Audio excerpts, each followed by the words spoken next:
তৃণমূলের পরাজয় নিশ্চিত। সল্টলেকে বিস্ফোরক শ্রমিক ভট্টাচার্য। আজ সকাল 11টায় সল্টলেকে বিজেপির কার্যালয়ে সাংবাদিক বৈঠকে উপস্থিত ছিলেন বিজেপির রাজ্য সভাপতি শ্রমিক ভট্টাচার্য এবং রাজ্য বিধানসভার বিরোধী দলনেতা শুভেন্দু অধিকারী। এদিন বিজেপির রাজ্য সভাপতি আরও দাবি করেন, বিহারের পরে এবার পশ্চিমবাংলায় একই রেজাল্ট হবে। তৃণমূল কংগ্রেস সরকার বলে আজকে আর কিছু নেই, যেটা আছে সেটা জীবন্ত জীবাশ্ম, এটা চলে যাবে। जो कांग्रेस का निचली हिस्से के कार्यकर्ता है, थोड़ा बहुत जो बचे बुचे है, और जितना सारे वामपंथी है जो लोग दिल से चाहते हैं जे यहां तो लड़ाई होगा और उस पार जाकर के बोलेगा चलो दिलदार चलो दिल्ली में, ऐसा जो कार्यकर्ता नहीं है। जो लोग चाहते हैं जो पश्चिम बंगाल ये श्राप से मुक्त हो जाए, वो लोग भी इस बार भाजपा को वोट करेंगे।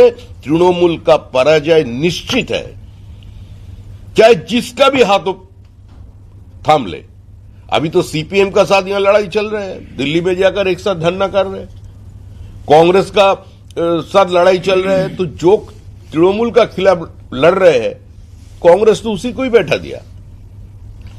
कांग्रेस का नेता राहुल गांधी जी सारे जगह घूम घूम कर बोला ये वोट चोरी का खेला बंद करो, एसआईआर को वोट चोरी बता दिया। क्या हुआ बिहार का रिजल्ट?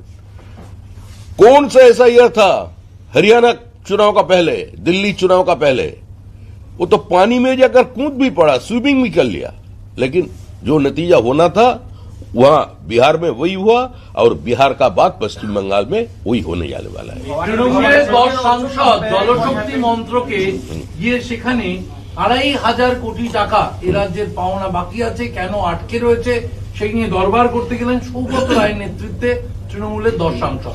তৃণমূলের এক সাংসদের প্রশ্নের উত্তরে পার্লামেন্টে সংশ্লিষ্ট মন্ত্রী উত্তর দিয়েছেন যে টাকা পশ্চিমবঙ্গে এসেছিল সেই টাকার অর্ধেক তৃণমূল কংগ্রেস খরচা করতে পারেনি,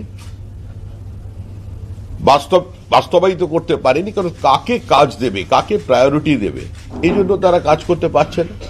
তৃণমূল কংগ্রেস সরকার বলে আজকে আর কিছু নেই, যেটা আছে সেটা জীবন্ত জীবাশ্ম, এটা চলে যাবে। সামনের বছর ইডেনে বিশ্বকাপ, এবং সেই বিশ্বকাপের জন্য যুবভারতী থেকে শিক্ষা নিতে কলকাতা পুলিশ আজকে থেকে সব স্টেক হোল্ডারদের সাথে মিটিং করে দিল, এবং সেখানে আবার মিটিং হবে জুন মাসে আবার মিটিং হবে। বিরোধী দলনেতাকে আপনি দেখতে পাবেন, মিটিংটা তিনি নেবেন, উনি নেবেন। না আর কিছু আছে? যুবভারতী কাণ্ডের 1 ঘন্টার মধ্যে মুখ্যমন্ত্রী ক্ষমা চেয়েছেন, তদন্ত কমিটি গঠিত হয়েছে, অথচ মহাকুম্ভ এবং দিল্লির স্টেশনের পদপিষ্টের ঘটনার পর কি ব্যবস্থা নেওয়া হয়েছে এই প্রশ্ন তুলছেন অভিষেক বন্দ্যোপাধ্যায়। প্রশ্ন করার অধিকার গণতান্ত্রিক ব্যবস্থা প্রত্যেকের আছে, তিনি প্রশ্ন তুলুন। কিন্তু যে মানুষগুলো 12,000 টাকা দিয়ে টিকিট কেটেছিল, যারা 300 টাকা দিয়ে জল খেয়েছে, 200 টাকা দিয়ে জল খেয়েছে, 100 টাকায় চিপস খেয়েছে, মেসির পরিবর্তে অন্য কাউকে দেখেছে মাঠে গিয়ে, তাদের আর কি হবে? নাটক হচ্ছে। পদত্যাগ অরূপ বিশ্বাসের ক্ষমতা আছে, অরূপ বিশ্বাস একটা ম্যাচ অর্গানাইজ করে দেবেন যুবভারতী ক্রীড়াঙ্গনে, পুরো পুলিশ নামবে।